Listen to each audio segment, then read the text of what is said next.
नाम मोहम्मद राशिद और ढाबे का नाम नीलकंठ फैमिली रेस्टोरेंट। এইরকমই এইরকমই আরেকটা উদাহরণ আছে যেখানে একটা নিউ বাবা সুইটস, সেখানকারও মালিক হচ্ছে একজন মুসলিম, কিন্তু দোকানের নাম এবং চিহ্ন অনুসারে এটা একটা দেখে মনে হচ্ছে একটা সাত্ত্বিক হিন্দুর খাবারের দোকান।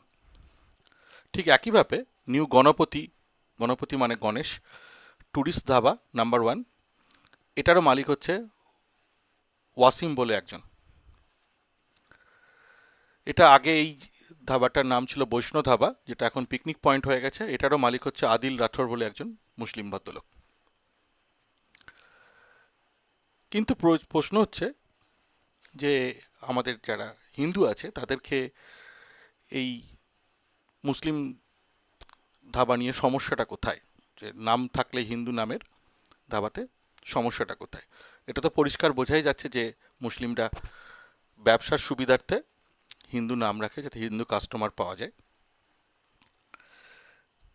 এটার দেখতে গেলে আমাদের বুঝতে হবে যে আমাদের খাবারের যে তৈরি করা এবং খাওয়ার যে বিভিন্ন নিয়মকানুন ইসলাম যেভাবে আছে সেটা আমাদের বুঝতে হবে।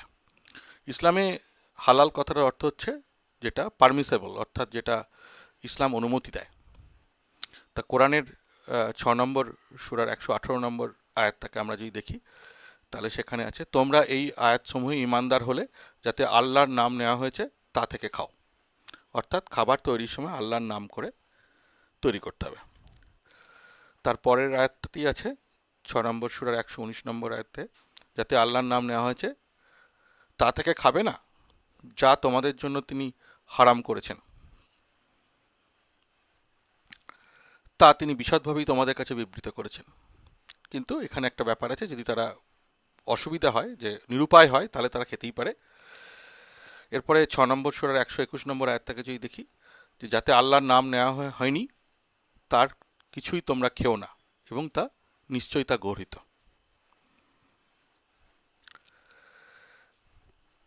আবার 6 নম্বর সূরার 145 নম্বর আয়াতে বলা আছে যে কি কি খাবার তারা ইসলাম তাদের অনুমতি দেয় না, অর্থাৎ মৃত পশু অথবা প্রাণী, বহমান রক্ত অথবা রক্ত এবং শূকরের মাংস, এছাড়া সবই হচ্ছে এখানে হালাল অর্থাৎ পারমিসেবল, যা অনুমতি পায় ইসলামে। কিন্তু সেখানেও আরেকটা ব্যাপার আছে, তবে কেউ অবাধ্য না হয়ে সীমালঙ্ঘন না করে নিরুপায় হয়ে গ্রহণে বাধ্য হয়েছে, অর্থাৎ বাধ্য হয়ে মানে খুব খিদে পেয়েছে অথবা বাধ্য হয়ে খেতে হলো, সেক্ষেত্রে তারা খেতেই পারে। আর এর পরের একটা আয়াত আছে, তারপরে আয়াতে যেখানে বলা হয়েছে, যেটা অবশ্যই ইহুদিদের জন্য নখরযুক্ত সমস্ত পশু হারাম করেছিলাম, যে পশু নখ আছে হারাম করেছিলাম, গরু ও ছাগলের চর্বিও তাদের জন্য হারাম করেছিলাম।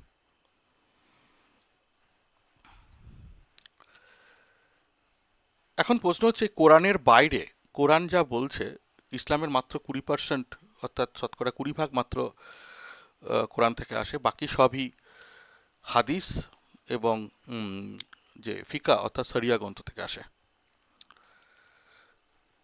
এটা আমরা যদি দেখি কোরআনের 68 নম্বর সূরার 4 নম্বর আয়াতে যদি দেখি, নিশ্চয়ই তিনি মহান চরিত্রের ওপর রয়েছেন, এবং 53 নম্বর সূরার 3 নম্বর আয়াতটাকে দেখি, এই আয়াতগুলো দেখি, তাহলে বোঝা যাচ্ছে যে রসুল যা বলবেন, উত্তম আদর্শ দেবেন, যা বলবেন সেটাই ইসলামের কথা, শেষ কথা, এবং শেষ দিন পর্যন্ত এটা মেনে চলতে হবে। এরকম 7 নম্বর সূরা 157 নম্বর আয়াতটাকে যদি দেখি, যারা অনুসরণ করে রসুলের উম্মে নবীর, যার উল্লেখ তারা তাদের কাছে তাওরাত ও ইঞ্জিলে লিপিবদ্ধ পায়। তাওরাত ও ইঞ্জিল হচ্ছে ইহুদি এবং খ্রিস্টানদের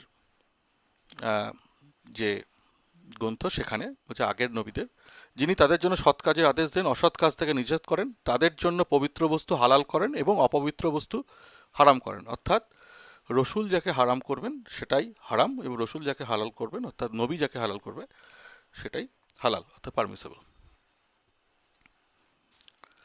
এখন আমরা আগে দেখেছিলাম যে মৃত প্রাণী হচ্ছে হারাম অর্থাৎ পারমিসেবল নয়, কিন্তু মাছ তাহলে কি হবে? তা সেখানেও একটা হাদিস আছে যেখানে বলা হচ্ছে যে জলের, এখানেই হাদিস চলে আসে যে জলের প্রাণী যেগুলো আছে সেগুলো হালাল।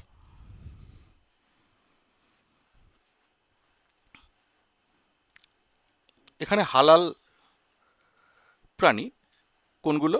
যেগুলো হচ্ছে নাপাক দ্রব্য ভক্ষণকারী, অর্থাৎ যেগুলো নোংরা খায় না, জীবজন্তুর মাংস খেতে এবং দুধ নোংরা খাওয়া, যে প্রাণীগুলো নোংরা খায় সেই সমস্ত প্রাণীর মাংস এবং দুধ পান করতে নবী নিষেধ করেছেন। কিন্তু এক্ষেত্রে একটা ব্যাপার আসে যে তাহলে খরগোশ তো একবারে প্রথমটা হজম করতে পারে না, প্রথমবার সে মলত্যাগ করে, তারপর সেই মলটাই আবার খেয়ে নেয়, দিয়ে হজম করে। এবং মুরগিও তো জানি আমরা নোংরার জায়গায় ঘুরে বেড়াই, যেগুলো দেশি মুরগি, যেগুলো ব্রয়লারের, যেগুলো ফার্মে পালন করা হয় না, সেগুলোও নোংরা খায়। কিন্তু ইসলামের ব্যাপারটা হচ্ছে, ইসলামের স্ট্যান্ডার্ড রুল বলে কিছু নেই, নির্দিষ্ট নিয়ম বলে কিছু নেই, যা এক্স্যাক্টলি হাদিসে আছে সরাসরি সেটাই মেনে চলা হয়।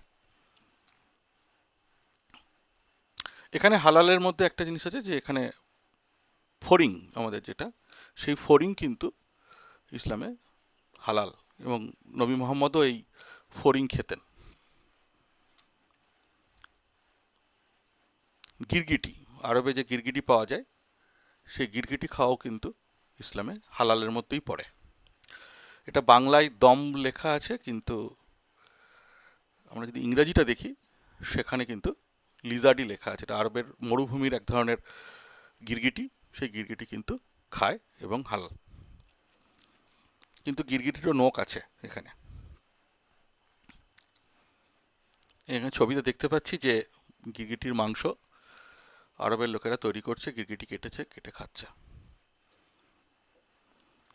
এখানে একটা নিউজ আছে, যেটা এমিরেটাস নিউজ, যেটা আমাদের দুবাই থেকে, সংযুক্ত আরব আমিরশাহী থেকে প্রকাশিত একটা নিউজ চ্যানেলের নিউজ 2011 সালের।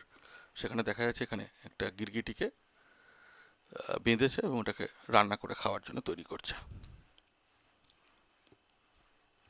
এছাড়া ইসলামের যে হাদিস আছে সেখানে নবী বলেছেন যে তেল বা ঘিতে যদি ইঁদুর পড়ে যায়, দিয়ে মরে যায়, তাহলে ইঁদুরটা তুলে ফেলে দিয়ে তেলটা এবং ঘিটা ব্যবহার করা যায়। অর্থাৎ তেলের মধ্যে ইঁদুর বা ঘিয়ের মধ্যে যদি ইঁদুর পড়ে যায়, তাহলে সেটা ঘিটাকে না ফেলে সেটাকে ব্যবহার করা হয় হালাল খাবারের মধ্যে। যেখানে হালাল খাবারে সেটা কিন্তু এই ধরনের ঘি বা তেল ব্যবহার করার বিধান আছে ইসলামে। এছাড়া যদি কোনো আমাদের পানীয়তে যদি মাছি পড়ে, তাহলে সেক্ষেত্রে নবী বলেছেন যে মাছি যদি একবার পড়ে যায়, তাহলে সে মাছিটাকে আমরা কি করি, জেনারেলি সাধারণত আমরা এই তরলগুলোকে বা পানীয়গুলোকে আমরা খেতে পছন্দ করি না সাধারণ লোকেরা। কিন্তু ইসলাম বলে যে না, নবী বলেছেন যে এই মাছিটাকে ওই পানীয়ের মধ্যে ডুবিয়ে নাও, একবার ডুবিয়ে নিয়ে ফেলে দাও, দিয়ে পানীয়টা খেয়ে নাও। কারণ যদি মাছির এক ডানায় যদি জীবাণু থাকে, আর এক ডানায় তার সেই রোগের প্রতিষেধক আছে। তাই মাছি পড়া পানীয় ইসলামের ক্ষেত্রে হালাল এবং সেটা পান করা হয়। थूक दिया, अब उसमें सब्जी डाल रहा है, ये होम डिलीवरी जा रही है।